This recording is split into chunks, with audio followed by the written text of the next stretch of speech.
Question I want to ask the audience. What does one mean by art? Can anybody answer the question? Anyone in the audience? Yes, sir. Can you please? Okay. So very quickly, these are some of the topics that I'm going to discuss today. Coming back to the question of art. Yes, sir. You were saying something.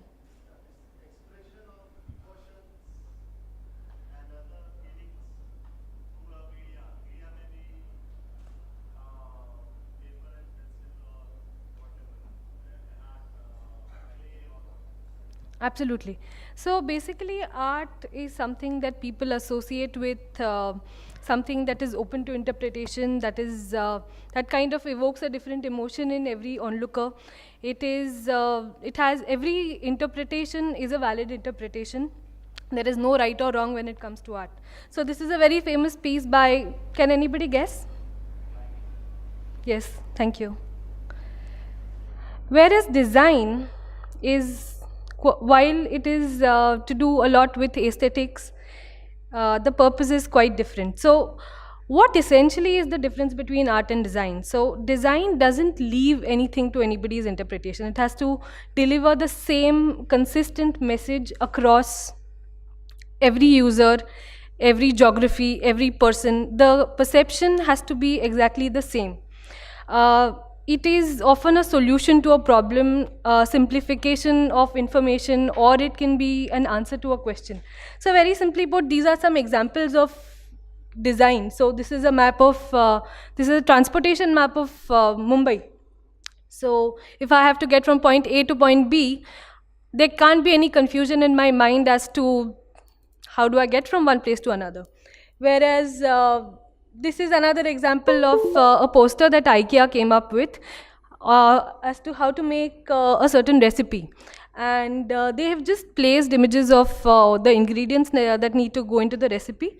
You just place them exactly where they are, tie it together and put it in the oven and your recipe is ready. So basically these are just examples of how design helps you communicate a consistent message across media. And while both are aesthetically driven, that's the key difference between art and design.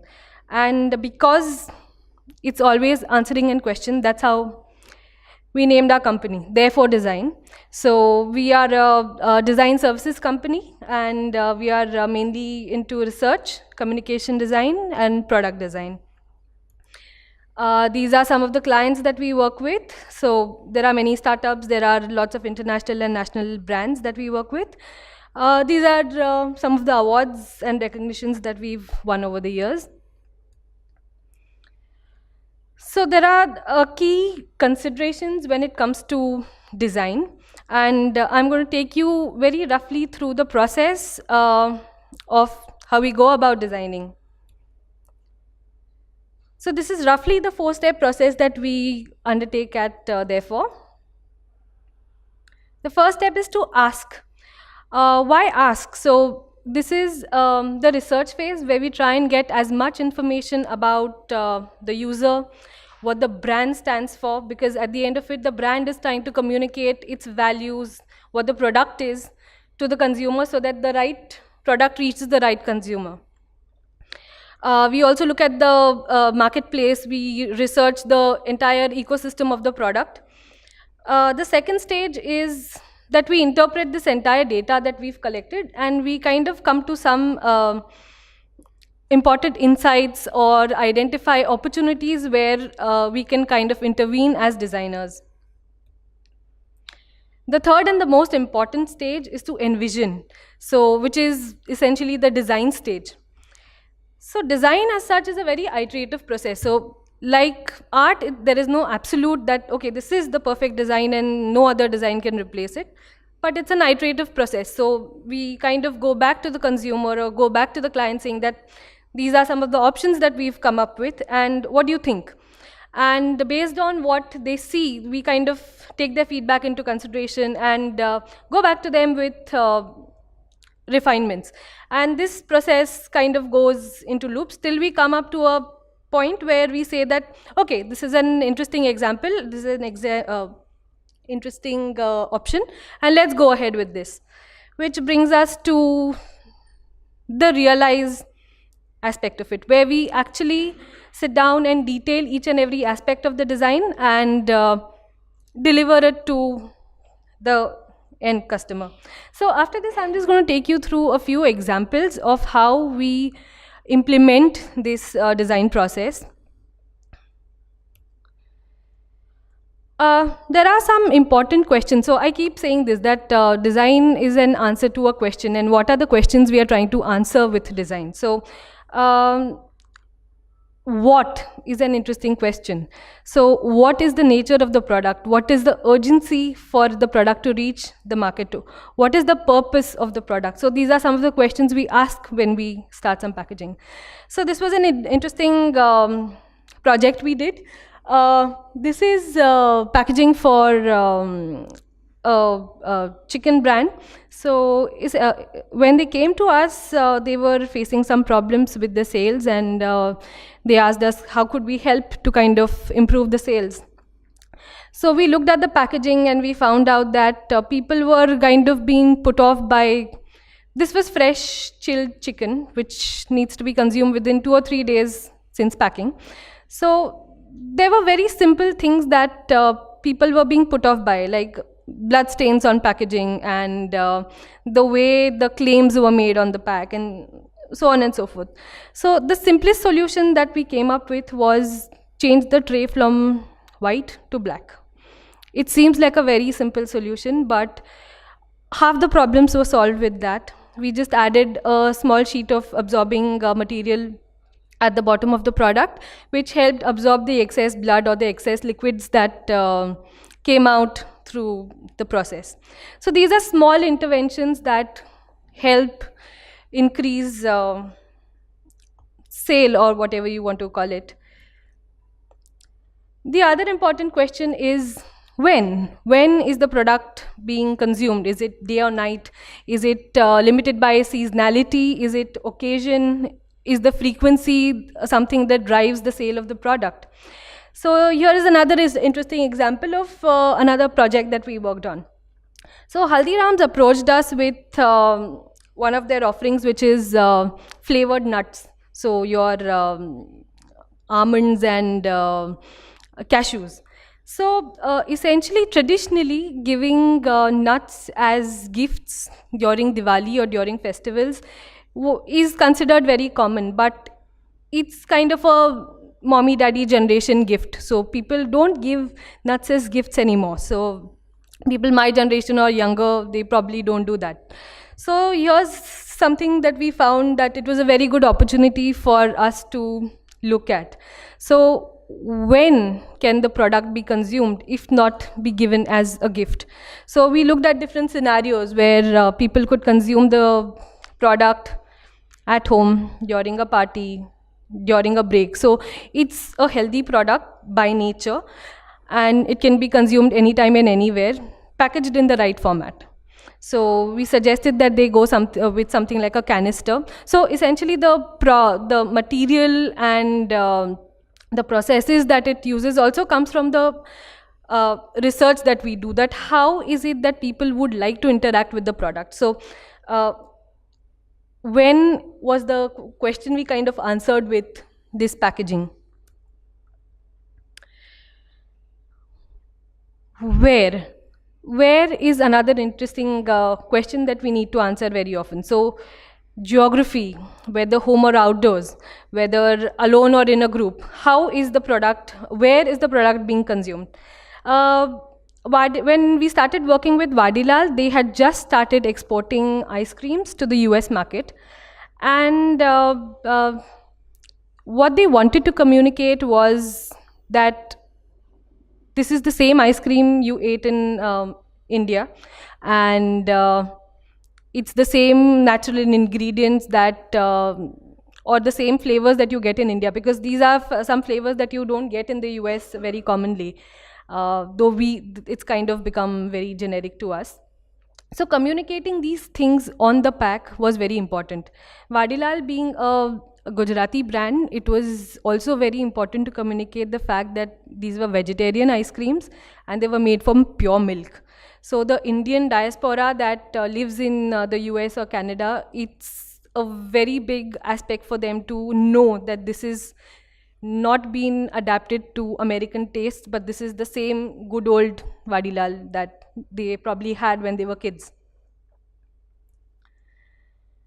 The other example that I would like to share is Desi Atta.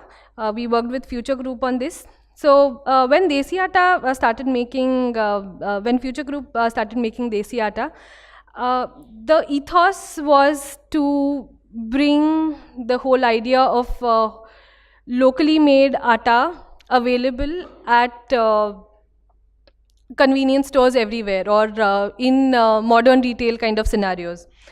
So here we had to answer the question, how is atta generally consumed by the user?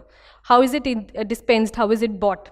So what we found out was that atta is generally bought from your local chakki or girni or whatever you would like to call it, or it's bought from these local players who kind of probably pack it in these brown paper bags, or probably some simple polythene bags, and just put labels on them. They are hand made. It has this feel of hand which is very strong in its overall appearance, and somehow that context had to be kept alive. So what we did here was that while we had very interesting images on the packaging and everything, we still kept a transparent pack for the packaging, but we had a hand pasted label on it. So this is kind of bridging the gap between modern retail and locally packaged goods, whereas the quality is much better since it's kind of manufactured through certain processes. Why is another question that we very often have to answer. This is another startup that we worked with. The claim that they wanted to make, again claim Shubha, yes, is that they were a high fiber snack, and that is something people are lacking in today's diet. So that is something that had to come through very strongly through the packaging. So what we did was we kept the front of pack very, very simple to be able to communicate the flavor and what exactly the product looked like.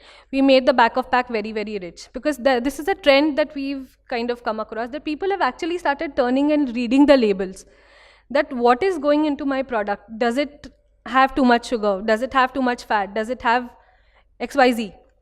So this is something people have actually started doing. So we thought that the back of pack was probably an interesting space for us to explore when it came to communicating this information.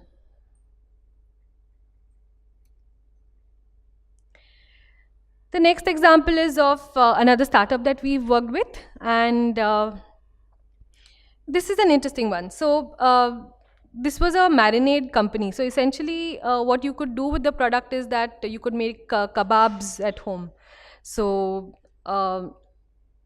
so this happened somewhere in 2010 or 2011, and this entire trend of watching MasterChef and doing these major culinary arts at home had come about. So we thought that yeah, this is an interesting product which helps people try out their culinary skills at home. So why not build in the entire experience of the region that these particular marinades come from? So we actually, for a very tiny pouch of marinade, we actually designed a very elaborate unboxing experience. So the pouch went inside, I don't think it's very visible, but there's a box there which goes into a sleeve. And when you draw out the sleeve, there are these ingredients, the key ingredients that go into each and every pack, that are revealed through this window over here as you pull it out. So it's kind of an unboxing experience which tells you the story of where the product comes from. So who actually is going to buy this product? It's kind of appealing to that, because people want to know the story behind a cuisine. People want to know more about what they are consuming. Which brings me to the next section, which is people or consumer trends. Can anyone guess what she's wearing?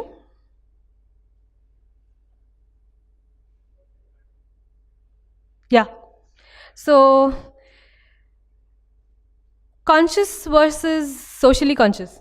So, this is an interesting trend that we've observed. People who are actually conscious are not buying packaged products. I mean, we have come across many people who probably make their own cookies, they make their own trail mixes, and don't buy FMCG products, and not all FMCG, but I would say packaged food products.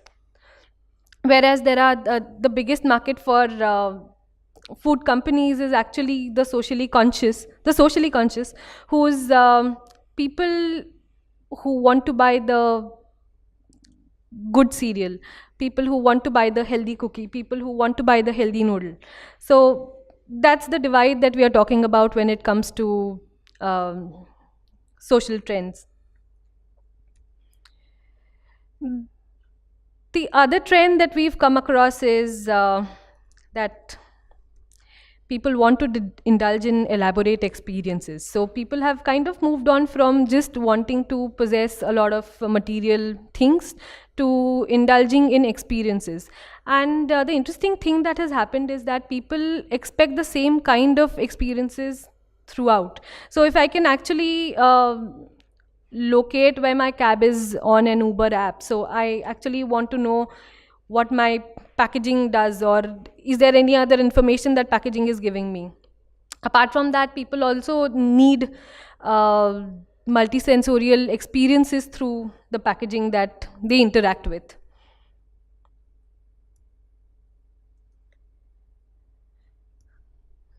People are seeking simplicity. So while the information that they want is very complex, what they are actually seeking is that it needs to be given in smaller bites and pieces to them and delivered in a way that can be consumed very easily. And I think this point was already discussed this afternoon.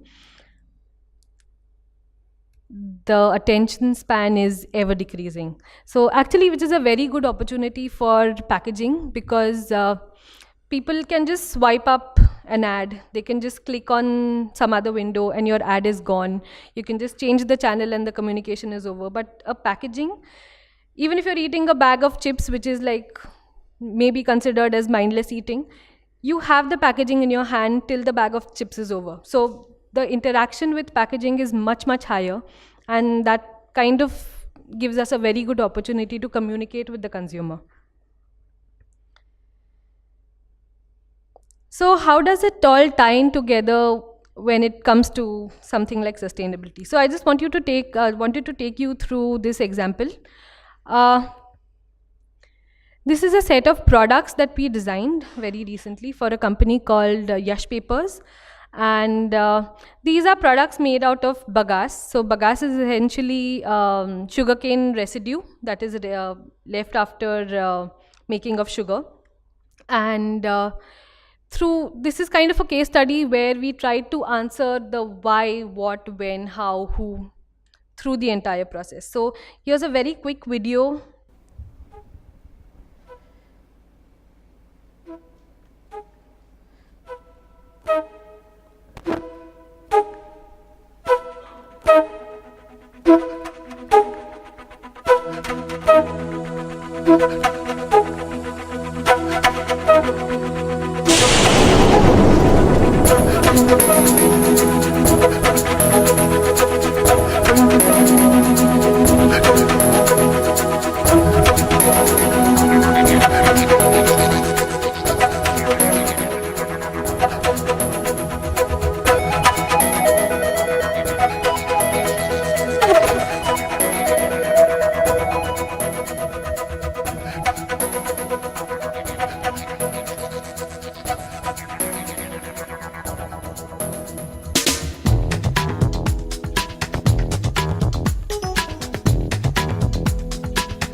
sorry, I will just uh, leave you with that. What I'm so the conclusion is that design is a very powerful tool that can be used to meet any end that the manufacturer wants, whether it's just communicating a message, something as simple as communicating a message, to changing a habit, to changing a lifestyle, to changing the environment. So design has to be used as a very powerful tool in any kind of a business, especially packaging. So I'll leave you with that. Thank you very much.